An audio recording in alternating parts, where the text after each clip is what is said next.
사람마다 좋아하는 것들이 있습니다. 위로 품목이 있어요. 놓을 수 없는 것들이 있습니다. 가장 중요한 게 있습니다. 물론 부모에게 자녀가 가장 중요할 것이라고 생각됩니다. 사실 저도 그렇게 속을 때가 있었습니다. 어렸을 때 아이들이 엄마 없으면 아빠 없으면 못 사는 줄 알았습니다. 뭐 조금만 나가면 엄마 찾고 아빠 찾고, 저번에 옛날에 말씀드렸던 것처럼 뭐 엄마가 아빠가 눈앞에 없으면 세상이 없어지는 것처럼 뭐 따랐습니다. 조금만 어디 가려면 따라갈게, 같이 가요. 조금만 있으면 언제 전화 가면 언제 와요. 몇 분 후면은 큰 바늘이 몇 자, 작은 바늘이 몇 자에 오면 와요. 아무튼 그런 전화만 받고 살았는데요. 세월이 지나서 크다 보니까 너무 허무한 거예요. 이제 애들이 크면 어디 가자고 하면 안 가요. 그냥 집에 있을게요. 뭐 이래요. 그러니까 이게 세월이 가는데 어렸을 때 얘기지, 아이들이 크면 내 보물이 아니구나, 또 각자의 보물들을 따라서 살아가겠구나, 이렇게 생각되어집니다. 좀 진부한 얘기지만 언제나 진리인 말씀은, 하나님은 이루 품목 재물이 보물이 우리이십니다. 우리를 가장 귀하게 여기십니다. 인생을 살아가면 너무 메마를 때가 참 많습니다. 저는 그런 것들이 좀 아쉬워요. 조금 이렇게 살아가는 것이 얼마나 이게 귀한 건데, 메말라가는 이 세상을 바라보면서 정이 그립고 사랑이 그립고 관계가 그리운 그런 시대에 살아간다, 이렇게 말할 수가 있습니다. 언젠가 한번 말씀드렸는데요. 제가 한 2년 전인가요, 이 코너를 차를 몰고 왔어요. 그냥 코너를 꺾어줄 때는 아주 천천히 해야 되잖아요. 속도를 줄였습니다. 좁잖아요. 옆에도 차, 옆에도 차. 거의 차 하나 들어갈 만한 곳인데, 이 차를 꺾으니까 어떤 아주머니가, 나이 드신 아주머니가 우리 호떡이만한 강아지 애견을 데리고 갔습니다. 근데 줄이 굉장히 컸어요. 줄을, 그 좁은 장소에는 줄을 조그만하게 하고 다녀야 되는데 줄을 크게 하고 다니다 보니까 제가 들어오는데 이 애견 아이가 깜짝 놀랐어요. 놀라면서 피해야 되는데 자기도 모르게 다른 걸로 피하지 않고 제 차 속에 피했어요. 그래서 저는 살살 갔지만 급브레이크를 눌렀죠. 그랬더니 얘가 놀랐나 봐요. 심장마비에 내렸습니다. 내렸더니 막 처음 심장마비를 걸린 아이를 봤어요. 강아지를 막 덜덜덜덜 떨면서요, 심장마비인 거예요. 그래서 이 아주머니하고 그 애견을 차에 태우고 가장 가까운 병원으로 갔습니다. 애견병원으로 갔습니다. 갔더니 심장마비에서 응급실에 갔습니다. 사람하고 똑같아요. 응급실에 갔더니 의사들이 막 호흡을 막 누르는 거예요. 막 누르고 보고 막 산소 호흡기 하고 막 누르는 거예요. 그런데 그 시간이 한 5분 정도, 10분 정도 됐는데요. 그 애견의 아주머니가 막 얼굴이 변하는 거예요. 처음에는 저는 애견이 다쳐서 그런가 보다, 사고 나서 그런가 보다, 이렇게 했는데 막 두려워하면서 저한테 그런 거예요. 아저씨, 저는 이제 죽었어요. 이게 제 개가 아니고 우리 아들의 개인데 우리 아들한테 저는 죽었어요. 저는 이제 어떻게 하면 좋아요? 또는 애견은 인공호흡 받고 있고 아주머니는 떨고 있고, 저는 지금 어떻게 해야 될지, 어쨌든 살려야 됐죠. 그런데 죽었어요. 죽었습니다. 그래서 이제 어머니가 전화를 아들에게 했어요. 왔는데요. 아들이 얼마나 화를 내면서 오는지 그 어머니한테 쌍욕을 하는 거예요. 개를 그렇게 강아지를, 내 소중한 강아지를, 이름이 생각도 안 나네요. 아무튼 뭐라고 얘기하는데요. 개를 이렇게 만들었느냐 하면서 누가 잘못했냐고 그랬더니 아주머니가 솔직히 얘기하더라고요. 감사하더라고요. 아저씨는 잘못 없고 우리하고 개가 잘못했다고 이렇게 얘기를 하니까 제가 마음이 더 미안해지더라고요. 그래서 막 하면서 뭐 보상비 요구하고 진료비 얘기하고 장례비 또 해야 되니까 장례비 요구하고 이러는데 난감하더라고요. 그래서 이거 어떻게 해야 되는가. 그래서 이 어머니를 살릴 수 있는 방법이 뭘까 이런 생각만 들었죠. 아주머니가 아들한테 덜 혼날 방법만 생각을 했는데 아저씨한테 얘기했죠. 제가 병원비를 다 대줄 테니까 병원비 저기 하고 그 다음에 장례비도 얼마를 요구하시는지 말씀해 주시라고 드리겠다고 그래가지고 뭐 없는 살림에 그 달은 거덜났어요. 그거 지불해 주니라고. 그때 저는 참 비정함을 느꼈어요. 뭔 비정함을 느꼈냐면 강아지와 사람이 어떻게 같을 수가 있죠? 여러분 너무 호떡이 좋아합니다. 그런데 강아지는 강아지고 사람은 사람인 거예요. 그렇지 않겠습니까? 어떻게 강아지가 사람보다 더 나을 수가 있겠어요? 그리고 애견이 얼마나 소중하면 부모와 같겠어요? 같을 수는 없는 것 아니겠어요? 제가 이런 말씀을 드리는 이유는 뭐냐면 요즘 우리는 그런 시대에 살고 있다. 그런 얘기를 하려고 하는 거예요. 여러분, 좀 우리가 인간다워졌으면 참 좋겠어요. 인간다워져야 되는 거예요. 여러분, 인간다워져야 되는 겁니다. 우리가 그리스도인이라고 말하잖아요. 그리스도인이라고 말하는데 구약시대 때의 원래에서 말하는 구약시대의 의미로 창세기의 의미로 말하자면 그리스도인이라는 것은 인간다움이라는 거예요. 인간다움. 아주 유명한 목회자들의 목회자라고 얘기하는 유진 피테스라고 하는 분이 계신데요. 자꾸 하셨는데 그분은 이렇게 말합니다. 성경에서 인간다움이라고 하는 것, 인간적이다. 저 사람 참 인간적이다라고 하는 말은 신약에 와서 그리스도인이다라고 서로 교차해서 사용해도 괜찮다. 이렇게 말하는 거예요. 그러니까 뭡니까? 우리는 그리스도인이라고 한다면 인간이 돼야 된다는 얘기예요. 인간이라는 게 도대체 뭐예요? 마음의 감정도 따뜻함도 또 소중히 여길 줄도 아는 그런 거야 되지 않습니까? 여러분, 저는 정말 그거 몰랐어요. 예전에 할머니가 저를 왜 이렇게 좋아하시는지 이유를 몰랐어요. 아니, 아들을 좋아해야지 왜 손자를 좋아하지?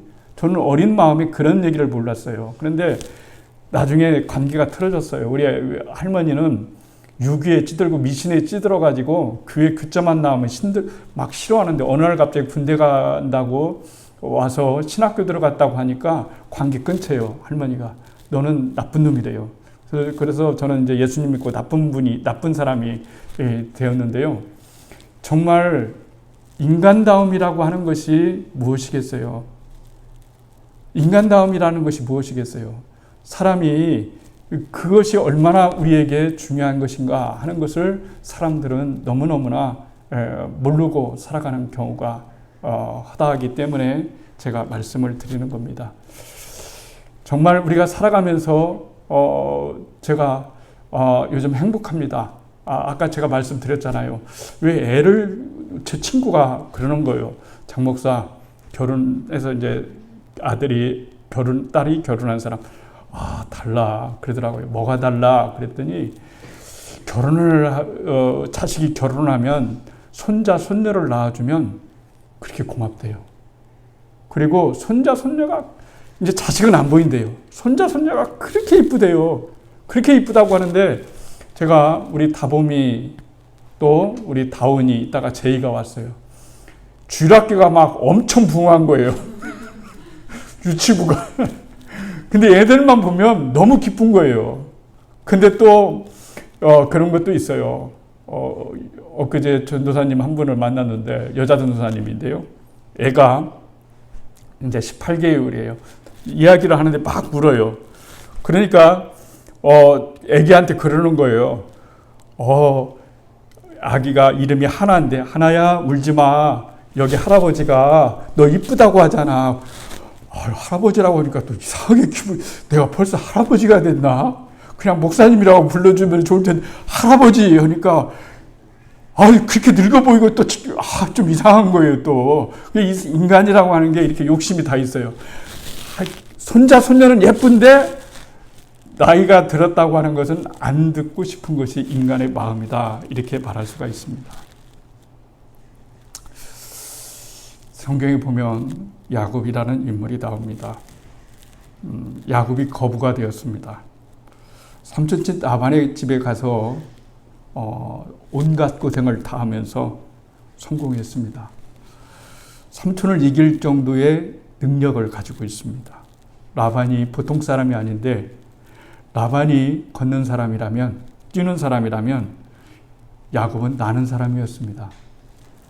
그래서 어떻게 야곱을 할 수가 없습니다. 그래서 시간이 지나면서 점점 이제 입장이 바뀌어집니다. 부의 이 관계가 처음에는 머슴으로 일하다가 이제는 주인보다 더 많은 재산을 모으게 됩니다. 재산을 모으니까 이제 사람들이 견제가 들어오는 거죠. 사촌들이 견제가 들어오고 삼촌들이 견제를 들어옵니다. 여기에 있다가는 다 뺏기겠다 이렇게 생각하고 고향 집에 돌아가기로 결심을 합니다.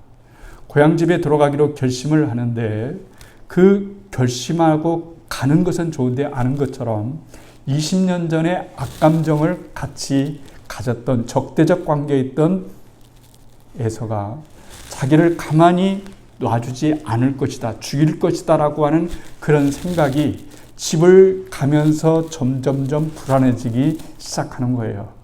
불안해지기 시작하는 겁니다. 그런데 여러분, 이 지점이 굉장히 중요한 지점이에요. 왜 그렇게 중요한 지점이냐면 야곱은 지금까지 어려움은 겪었지만 자기 자신의 목표대로 됐어요. 목표대로 됐습니다. 그러니까 능력이 있다고 생각했습니다. 내가 무엇이든지 할 수 있다고 생각했습니다. 이걸 나쁘다고 생각하지 않습니다. 그렇죠? 내가 할 수 있다는 능력 중요하죠. 성경도 내게 능력 주시는 자에서 내가 모든 것을 할 수 있느니라 이렇게 말씀을 하잖아요. 나쁜 거 아닙니다. 그런데 어떤 것이 문제일까요? 인간은 살아가다 보면 절대적으로 내가 안 되는 것이 있기 마련이에요. 내가 안 되는 부분들이 있기 마련입니다. 그런데 그것은 돈으로도 안 되고 그 어떤 것으로도 될 수가 없는 그런 것을 보게 되는 것을 알 수가 있어요.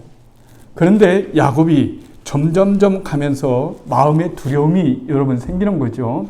그래서 야곱이 이제 가족들을 강을 건너게 하고 자기는 나루터에서 있으면서 고민에 빠지는 거예요. 고민에 빠지는 겁니다. 그 고민은 다름 아닌 뭐냐면 내 자신의 약함입니다. 나는 다 할 줄 아는 인생이라고 생각했습니다. 지금까지 안 되는 일이 없었습니다. 그런데 이 지점에서는 안 되는 거예요. 내 형 에서를 돈으로 한번 떼어보겠다고 해서 많은 가축들을 보내주었습니다. 그런데 들려오는 이 천병들의 그 종들의 이야기는 먼저 가서 상황을 알아보라고 했던 그 종들을 보니까 종들이 와서 하는 말이 뭐냐면 형이 분노를 가지고 당신을 죽이려고 지금 400명을 이끌고 옵니다 라고 이렇게 얘기를 하는 거예요. 그러니까 인간이 더 급박해지는 거예요. 이제 나는 죽었구나. 내가 아무리 돈을 많이 가지고 있어도 재물을 많이 가지고 있어도 자식이 많아도 이 지점에서 나는 죽을 수밖에 없구나 이런 생각이 드는 거예요. 그런데 그때에 하나님이 찾아오셨어요. 인생을 살아가다 보면 하나님을 붙잡아야 될 때가 있는 거예요. 여러분, 인생을 살아보니까요, 죄송한 말씀이지만 젊은 날에 해야 될 것이 있고 나이 들어서 해야 될 때가 있는 거더라고요. 보니까 나이 들어서 젊은 때 할 것을 못해요. 그리고 젊었을 때 나이 든 일은 또 못해요. 그러니까 인생이라고 하는 것은 다 시기와 때가 있고 타이밍이 있는 겁니다. 젊은 날에 내가 주님을 위해서 살아갈 수 있는 그 일이 얼마나 이게 중요하고 내 인생을 온전히 살아갈 수 있게 내 자신에게 열심과 성실을 다한다는 것은 굉장히 아름다워요. 어저께 2층 사무실과 교육관과 트는 그런 문안을 하나 조그만하게 만들었습니다. 기사가 왔어요. 기사가 왔는데 이게 보통 작업이 아닙니다. 일단은 벽을 뚫어야 됩니다. 물론 콘크리트는 아니지만 거기에 석고보드가 되어 있고 안쪽에 스티로폼이 들어있고 철판이 들어있고 하니까 막 먼지가 나고 뭐 난리가 아니에요. 그걸 뜨는데 시간이 많이 걸렸어요. 뭐든지 이 기초 작업이 많이 걸리잖아요. 그래서 열심히 또 문 달고 뭐 하는 거예요. 그런데요, 제가 거기서 이분이 믿는 사람 아닙니다. 저한테 뭐라고 하냐면요, 교회 왔는데도 사장님, 이렇게 부르네요. 사장님입니다. 절로 부르기가 좋은 말이 사장님입니다. 그래서 저는 어디 가면 사장님이라고 얘기를 많이 듣습니다. 책 복사하러 이렇게 가잖아요. 그러면은 제가 목사라는 것도 알잖아요. 근데 그 집 아줌마가 기분 좋을 때는 목사님, 별로 안 좋을 때는 사장님, 그런 것 같아요. 근데 제가 왜 이런 말씀을 드리냐면, 어저께 이게 몸체격 젊은 분이에요. 딱 일을 하는데, 일하는 모습이 너무 성실하니까 너무 아름다운 거예요. 야, 일하는 모습이 이렇게 아름다울 수가 없구나. 이렇게 아름다울 수가 없구나. 그러니까 우리 인생의 길목에서 우리가 자기 자신의 그 이치에서 열심히 성실하게 산다는 것은, 자기가 어떤 직업을 가졌든지 간에 열심히 산다는 것은 사람에게 굉장히 매력적이고 하나님 앞에서 참 옳은 일이라는 것을 생각해 볼 수가 있어요. 그런데 야곱이 그렇게 열심히 살았어요. 야곱이 그렇게 오잖아요. 밤에는 잠 못 자고 낮에는 땡볕에 밤에는 추위에 내가 그런 고생하면서 이제는 살 만큼 재산을 얻었는데 이제는 죽음이 다가오는 거예요. 죽음이 다가오는 겁니다. 이제 형한테 죽게 되었습니다. 형 에서의 난폭한 성격에 의하면 반드시 죽을 수밖에 없는 그런 계산이 나올 수밖에 없어요. 그런데 그때 하나님이 천사의 모습으로 찾아가 주십니다. 그래서 이 사람을 붙잡습니다. 그리고 씨름을 냈다고 하죠. 이것은 딱 봤을 때 뭐라고 압니까? 딱 느꼈을 때 딱 잡아보니까 감이 틀리는 거예요. 이건 사람이 아니구나. 하나님이구나. 아니면 어떤 존재구나. 라고 하면서 이 사람을 붙들고 기도하는 거예요. 저를 축복해 주지 않으면 절대로 이 손을 놓지 않겠습니다. 그랬어요. 그런데 저는 이 대목을 읽으면서 이상하다고 생각지 않나요? 야곱이 아직 뭔 축복이 남았나요? 이미 20년 전에 아버지께 축복받았어요. 장자권을 샀어요. 그리고 거부가 진짜 되었어요. 축복대로 거부가 되었어요. 근데 다시 축복해달라는 겁니다. 근데 야곱이 그 입장에서 나를 더 부자게 되게 해주세요. 건강하게 해주세요. 뭐 그런 겁니까? 그런 거 아니에요. 복이라는 것은요, 한 가지 복으로만 살 수 없어요. 그래서 1장 딱 피면은 찬송가에 뭐라고 나와 있어요? 만복의 근원 하나님, 만 가지 복을 얘기하는 거예요. 그 중에 대표성을 띠는 가장 으뜸은 복은 뭘까요? 여러분, 우리 조상들은 지혜로웠어요. 그래서 사람들에게 늘 말할 때 뭐라고 말하냐면, 사람의 복 중에 어떤 복을 받아야 되냐면 인복을 받아야 된다. 그래서 인복이 최고야 그랬어요. 그런데 하나님께서도 우리에게 있어서 주는 축복이 사람의 복인 거예요. 왜 그런 걸까요? 하나님은 사람을 통해서 역사하시기 때문에 그런 거예요. 하나님이 나에게 복을 주시고 하나님이 나에게 어떤 일을 하실 때 사람이라고 하는 통로를 통해서 나에게 복을 주시기 때문에 여러분 그런 거예요. 그러니까 이때 나에게 복을 주세요라고 하는 문제는 뭐냐면 에서의 문제를 해결해 주세요. 저는 에서의 문제를 해결할 수 없는 존재입니다. 그런 거예요. 관계죠. 에서하고 관계 회복시켜 주세요. 이 회복이 얼마나 중요한지 몰라요. 관계가 여러분 능력입니다. 관계가 신앙입니다. 하나님과의 관계, 성도와의 관계, 목사님과의 관계, 사람과의 관계, 이 관계가 온전해질 때 우리 인생은 해피해질 수가 있는 거예요. 관계 하나가 딱 끊어지면 여러분 여러 가지 물줄기가 되어 있는 모든 것들이 하나 끊어져서 그렇잖아요. 도대체 뭐가 고장났는지 몰라요. 그런데 선 하나가 끊어질 수가 있어요. 그거 이으면 되는데 그거 하나 못 찾았기 때문에 이 어려움을 겪을 때가 참 많다는 얘기죠. 그런 얘기예요. 그런데 하나님이 씨름을 하면서 당신을, 야곱도 집념의 사람이잖아요. 한번 잡았다면 놓지 않잖아요. 그래서 나를 축복해 주지만 않으면 없겠다. 그런데 환도뼈를 쳤어요. 환도뼈를 치는 게 축복입니까? 내가 맞았어요, 하나님께. 하나님께서 나를 치셨어요. 다리를 절게 됐어요. 근데 이게 왜 축복일까요? 근데 성경은 축복이라고 말합니다. 이게 참 역설적이에요. 내가 더 에서보다 힘세가지고 이길 거야. 절대 못 이깁니다. 그렇게 해서는 안 되는 문제가 많아요, 세상에는. 그게 세상의 방법입니다. 근데 하나님은 환도뼈를 치셔서 절개했어요. 그래서 에서가 저기서 오는 거예요, 죽이려고. 근데 멀리서 보니까 동생 야곱이 오는데 막 화려한 옷을 입고 기름기가 잘잘잘잘 흐르는 아주 그런 얼굴로 오는 것이 아니라 하루 밤 동안에 씨름을 했으니 얼마나 옷은 찢어지고 막 흙더미에서 씨름했을 거 아니에요. 흙은 묻어지고 찢어지고 남루한 거지처럼 거기다가 결정적인 건 뭡니까? 쩔룩거리는 거예요. 쩔뚝거리면서 자기 형을 찾아오면서 오는 것을 봤을 때 여러분 에서의 마음이 어떻을까요? 저놈 죽여야 되겠다는 마음 들을까요? 불쌍한 마음 드는 거예요. 불쌍한 마음 드는 거예요. 그러니까 우리 인생 살아갈 때 내가 때로는 하나님께 걷게 해달라고 달리게 해달라고 기도했는데 나를 절개하신다 하는 것은 하나님께서 나에게 뜻하신 바 놀라운 은혜가 있기 때문에 믿음은 수용성이라고 말할 수가 있는 거예요. 수용성, 받아들이는 겁니다. 일단 받아들이면 하나님이 나머지는 책임지시는 겁니다. 에서의 마음을 부드럽게 하시는 거죠.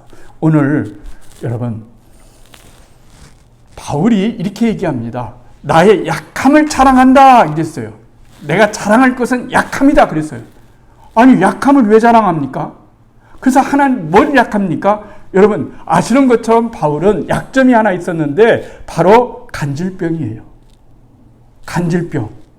얼마나 이게 다른 사람 보기에 그랬습니까? 몇 번 얘기했지만 제가 여러분 이렇게 설교하다가 갑자기 막 쓰러진다거나 이상한 행동을 보인다 하면은 여러분 생각이 어떻게 은혜가 됩니까? 목사님이 하나님이 목사님과 함께 하시지 않는다면 저렇게 될 리가 없지 이렇게 생각할 거 아니겠어요? 다 마찬가지입니다. 바울도 마찬가지입니다. 하나님이 정말 바울과 함께 있다고 한다면 저렇게 약할까? 저렇게 간질병이 걸릴까? 저렇게 말도 어눌하게 할까? 저렇게 설득력이 없게 십자가만 얘기할까?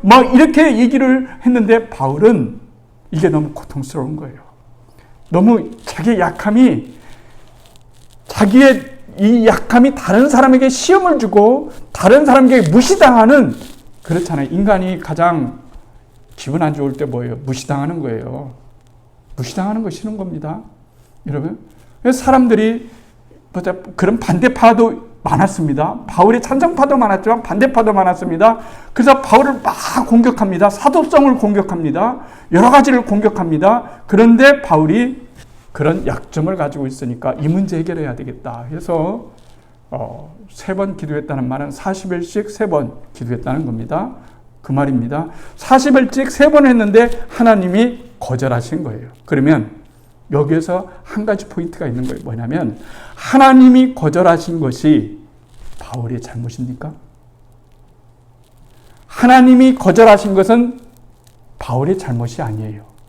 그와 마찬가지로 내가 신앙생활을 잘 하는데 하나님이 내 기도를 거절하신 것은 나의 잘못이 아니에요. 그렇다고 하나님의 잘못도 아니에요. 그럼 무엇이었을까요? 그것은 약함 속에서 하나님을 바라보고 하나님을 의지하게끔 하는 하나님의 놀라운 섭리가 바로 거기에 담겨져 있는 거예요. 그래서 오늘 바울은 뭐라고 하냐면 내가 약할 때 강함이 된다라고 하는 것은 여러분 하나님을 당신 아니면 내가 정말로 야곱처럼 절대로 놓지 않겠습니다 라고 하는 거 여러분 붙잡아 봤어요? 진실이라는 거 있잖아요. 진실로 내가 여러분을 사랑합니다 이렇게 얘기할 수 있어요. 여러분이 저를 목사님 진심으로 사랑합니다 이렇게 얘기했어요. 아들아 내가 너를 진심으로 사랑해. 여보 진심으로 사랑해. 친구한테 아무개야 너는 진심으로 사랑해 했을 때 이 사랑을 어떻게 여러분 이 진실을 어떻게 알아볼 수 있을까요? 이 사람이 나에게 얼마만큼의 나에게 친분이 있고 진실하고 가까운 사이인가를 어떻게 알 수 있을까요? 시간으로 알아볼 수가 있습니다. 시간이 진심이에요. 시간이 진심입니다. 왜 진실인지 아십니까? 자, 병원에 갔더니 의사가 6개월밖에 못 산다고 합니다. 그러면 6개월밖에 못 산다는 것은 6개월의 시간을 산다는 얘기예요. 그러니까 우리가 생명을 가지고 산다는 얘기는 시간을 쓰고 있다는 얘기예요. 생명이 멈추면 나의 시간도 멈추는 거예요. 나의 시간이 간다는 것은 나에게 생명이 있다는 얘기예요. 그러니까 이게 무슨 말이냐면 이런 뜻이에요. 만약에 여러분이 친한 친구들에게 전화를 냈어요. 아무개야, 나 오늘 요즘 좀 문제가 있어서 좀 고민되는 거 있어. 좀 한번 만나줄래? 이렇게 전화를 냈어요. 그런데 이 친구가 이렇게 얘기해요. 이렇게 보면서 며칠 날은 뭐가 있고 며칠 날은 뭐가 있고 며칠 날은 뭐가 있고 며칠 날은 뭐가 있어. 안 돼. 이러면은 그것은 당신에게 그 사람이 생명을 안 나눠주겠다는 얘기입니다. 시간은 생명을 나눠주는 행위예요. 여러분들이 살아가는 게 생명을 나눠주는, 시간 쏟는 것이 생명 쏟는 겁니다. 이게 굉장히 중요한 거예요. 이게 다른 말로 뭐냐면은 그런 거예요. 그런데 어떤 친구가, 그래? 너 그 시간 있다면 내가 만사를 젖혀놓고 가야지. 이렇게 한다면은 여러분이 그 사람에게 시간을 내어주기 때문에 가장 중요한 생명을 준다는 것과 똑같은 거예요. 그러니까 여러분들이 오늘 11시 예배 나왔어요. 사업상 전화가 왔어요. 11시에 만납시다. 안 됩니다. 저는 이 시간 하나님을 만나야 되는 시간입니다. 저는 이 시간 하나님께 예배해야 되는 시간입니다. 하나님께 드려야 될 시간입니다. 라고 생각하고 모든 우선순위를 다 쳐내는 거예요. 지금. 모든 우선순위를 다 쳐내고 누구에게 우선순위를 줬냐면 하나님께 우선순위를 둔 거예요. 그렇기 때문에 이 주일날 나오는 것은 단순히 내가 예배를 드린다라고 하는 이런 표면적인 것보다 내 생명을 가장 우선적으로 하나님께 드린다라고 하는 나의 고백인 거예요. 나의 고백인 겁니다. 그만큼 예배가 중요한 거예요. 그냥 앉았다 가는 것이 아니라 나의 생명을 주님께 이 시간을 드립니다. 이 시간은 오직 하나님만을 위한 시간입니다라고 이렇게 고백할 수 있는 그런 믿음인 거예요. 그러니까 바울이 그렇게 얘기하는 거예요. 내가 약할 때 강함이다. 이런 거예요. 그러니까 바울이 나를 자만하지 않기 위해서, 하나님이 내가 가지고 있는 것이 너무 많아서, 내가 할 수 있는 것이 너무 많아서 너무 완벽한 퍼펙트맨이었다면, 퍼펙트 사도였다면은 내가 인간이 교만해지기 쉬우니까. 인간의 가장 큰 적은 뭘까요? 교만함입니다. 그러니까 자만하지 않기 위해서, 자고하지 않기 위해서 하나님이 나에게 사탄의 가시, 육체의 가시를 두어서 꼭 나에게 내가 좀 뭔가 하려면 하나님이 나를 제동거시는 그 어떤 것, 그걸 뭐라고 하는 걸까요? 안전장치입니다. 신앙이 안전장치가 있어야 돼요. 이게 하나님이 나를 사랑하시는 겁니다. 여러분, 군대 갔다 온 사람 알죠? 수류탄이 있어요. 안전피 있어요. 안전피를 딱 안 뽑았을 때는 괜찮아요. 안전장치가 있으니까요. 그런데 수리탄의 안전장치를 딱 뽑았어요. 그때부터 여러분 내 주변에 사람들 모여들까요? 절대 안 모여듭니다. 놓으면 죽는 거예요. 근데 안전장치 핀을 두면 뭐 굴러다니든 날아다니든 상관없습니다. 신앙생활에서 중요한 건 우리의 신앙에 안전장치가 있어야 됩니다. 바울에게 있어서 안전장치는 육신을 치는 거였습니다. 우리는 바울처럼 육신을 치고 받지는 않아요. 그러나 우리 모두는 안전장치를 하나님이 하나씩 두셨습니다. 하나님 왜 이걸 두셨어요? 나 싫어요 해도 아니야. 바울아, 너 그거 네 안전장치야. 너 이 땅에서 그렇게 수고하고 하나님 나라에서 꽝 되면 좋겠니? 절대 그렇지가 않아. 절대 그렇지 않으니까 그건 안정장치야. 네가 약할 때 강함이 되는 거야. 약한 너로 하여금 강하게 하시는 거야. 너의 비난 것을 부하게 만드는 하나님의 놀라운 섭리가 바로 거기에 들어있는 거야 라고 주님께서 우리들에게 말씀하시는 겁니다. 인식의 전환이 필요합니다. 어떻게 생각하느냐에 따라서 각도가 다 달라진다고 말씀을 드렸습니다. 그래서 우리가 바울이 더 이상 그것을 기도하지 않았대요. 기도하지 않았대요. 왜? 생각해 보니까 정말 그런 것 같아요. 하나님이 그러시다면 그러신다라고 하는 것을 믿고 우리가 신뢰하는 것이 믿음의 첫경이기 때문에 그렇습니다. 주님께서 우리들에게 약함을 주실 때가 있습니다. 그 약함은 안전장치입니다. 신앙의 안전장치, 구원의 안전장치입니다. 구원을 절대 잃어버리지 않도록 나에게 안전장치를 해주시는 것, 이것이 나의 약함입니다. 내 약함이 있기에 하나님을 찾을 수가 있는 겁니다. 모든 것들이 다 완벽하다면 하나님 찾는다는 것은 굉장히 어려워요. 어렵습니다. 그렇잖아요. 눈 뜨면은 주일학교가 주가 막 바글바글해요. 그럼 누가 누군지 몰라요. 근데 눈 뜨면 이름이 다 아네요. 여러분 얼마나 귀하겠어요. 그러니까 적다 작다 이런 문제는 결코 큰 문제가 아니에요. 그렇잖아요. 교회가 부흥되면 누가 가장 혜택을 볼까요? 목사님이 혜택을 봅니다. 교회가 커지면 목사님의 사례비가 올라갑니다. 인기가 있어집니다. 바빠집니다. 그런데 성도들에게 돌아오는 시간은 없습니다.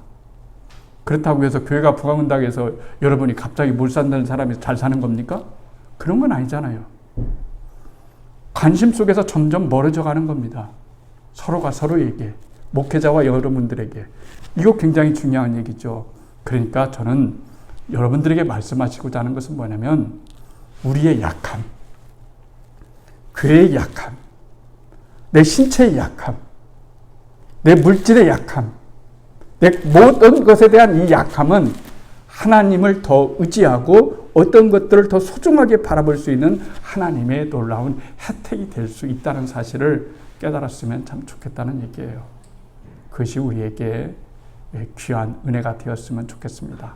내가 약한 그때에 곧 강함이다라는 그런 진리가 여러분들에게도 각자에게 각인되기를 주님의 이름으로 축복합니다.